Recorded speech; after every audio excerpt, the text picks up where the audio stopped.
Terima kasih untuk waktu yang diberikan. Betul, tak kenal maka tak sayang.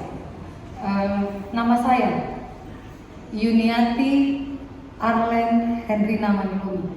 Buka dulu. Ya, Biar kelihatan. biar kalau ketemu kenal. Saya Marga Lomi. Kalau ada Bapak Ibu kenal orang NTT, suku Sabu itu pasti keluarga saya, Lomi. Saya kuliah teologi di Universitas Kristen Duta Wacana, Jogja.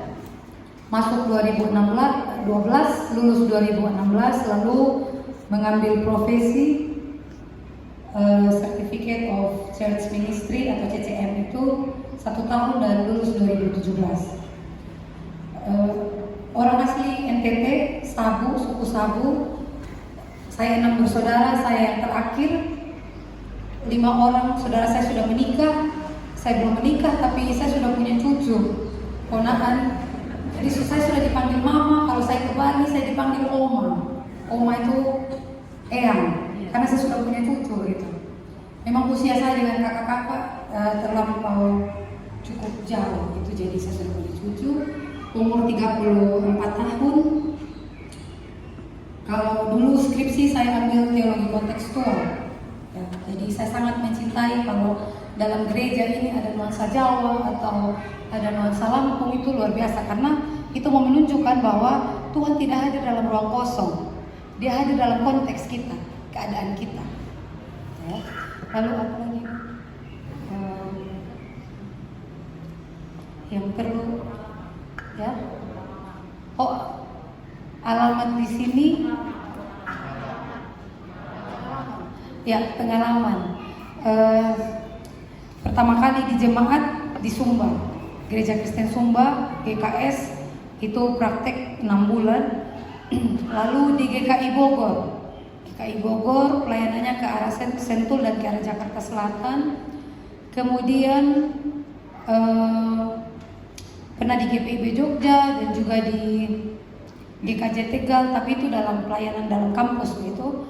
Lalu pernah magang di GPIB Marturia Bandar Lampung 1 tahun. Jadi sebenarnya saya sudah punya langganan rujak di depan Lia itu. Saya rindukan, saya akan pergi. Dan yang kedua es teler, karena orang Sumba tidak tahu es teler. Saya pengen makan es teler, mereka kasih es campur. Sehingga ketika dapat panggilan dari Lampung, wah pas ketemu es teler di sini Bapak tempat olahraga itu. Iya. Dia di Pahoman itu. Akhirnya ketemu. Saya mau cari juga mas-mas tukang rujak itu langganan soalnya. Udah naik. Dulu kan 15.000, sekarang 18. Oh, resesi global. Iya. Itu. Lalu saya juga pernah di GKSBS Palembang Siloam 1 tahun.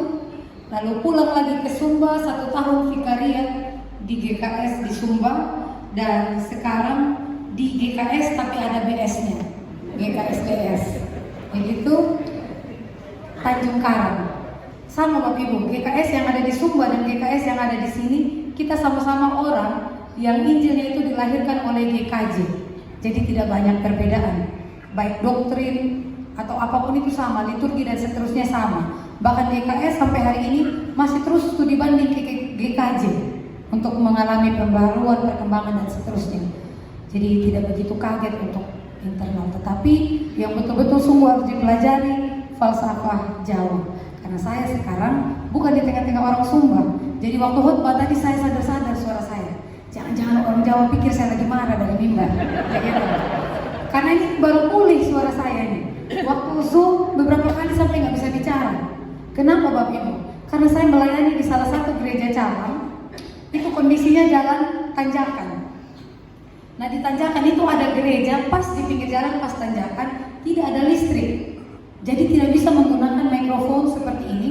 Sehingga kadang-kadang hari Minggu ada dump truck yang muat material proyek lewat, itu gitu kan. Nah saya harus berjuang mengalahkan suara itu sehingga hancur. Ini sekarang Bapak Ibu saya senang, walaupun saya belum bisa menyanyi, tadi lihat saya tidak bisa menyanyi, tapi ini sudah mulai enak.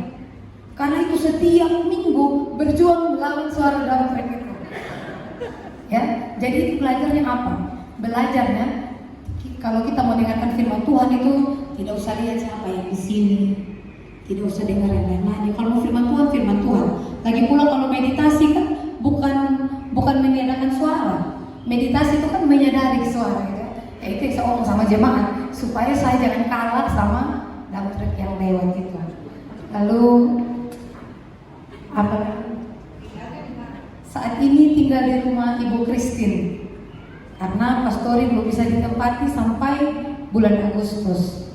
Jadi kalau ingin bertemu, ngobrol, boleh ya, silakan ke rumah Ibu Christine. Gitu. Kemarin perjalanan dari Sumba ke sini naik apa?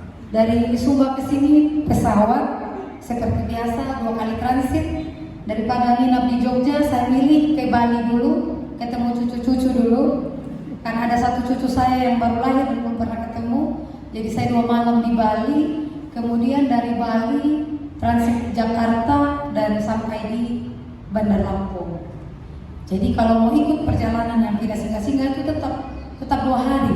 Biasanya tidur di Jakarta. Gitu. Panjang perjalanannya karena dari barat ke tengah arah timur. Kalau waktunya masih waktu Indonesia Tengah, kami waktunya sama kayak Bali. Tapi saya pikir itu sudah mau mendekati Papua, jadi itulah mengapa walaupun dengan pesawat tetap 2 hari perjalanan. Sehingga waktu di Zoom itu saya minta waktu istirahat 1 hari.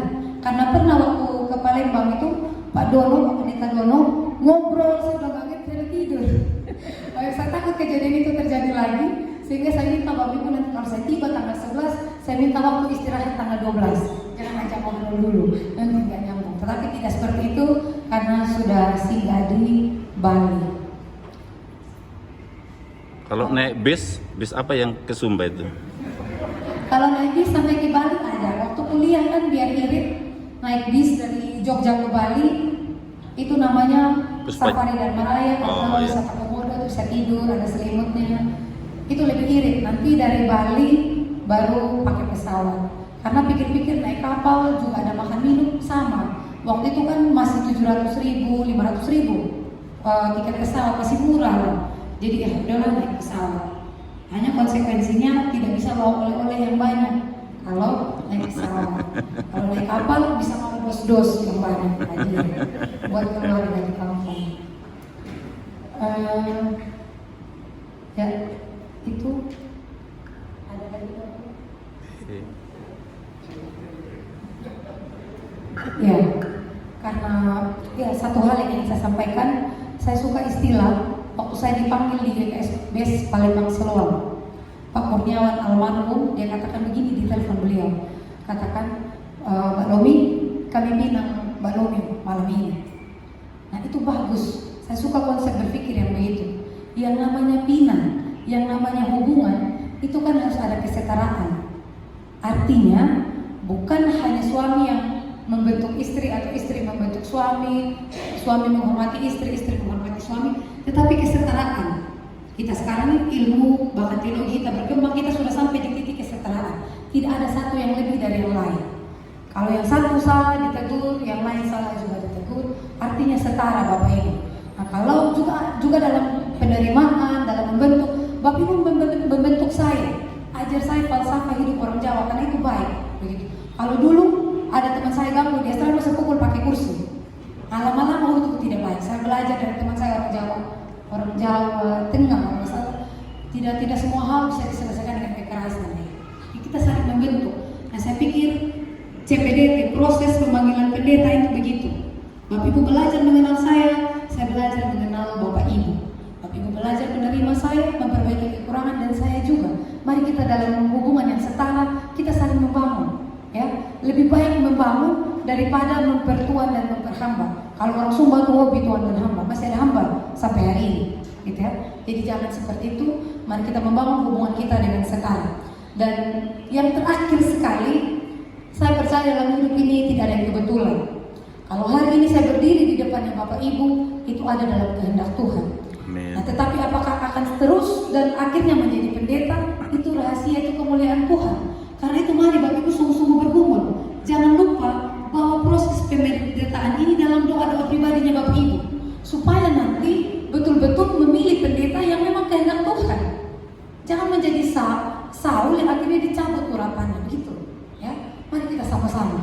berdoa, proses pemendetaan ini boleh berjalan sesuai dengan kehendak Tuhan, dan pada akhirnya keputusannya adalah keputusan Tuhan. Sehingga ke depannya kalau kita menghadapi kesulitan-kesulitan, kita tahu Tuhan yang memilih. Mari selesaikan bersama-sama. Begitu. Baik? Ya, terima kasih Bapak Ibu. Shalom. Shalom.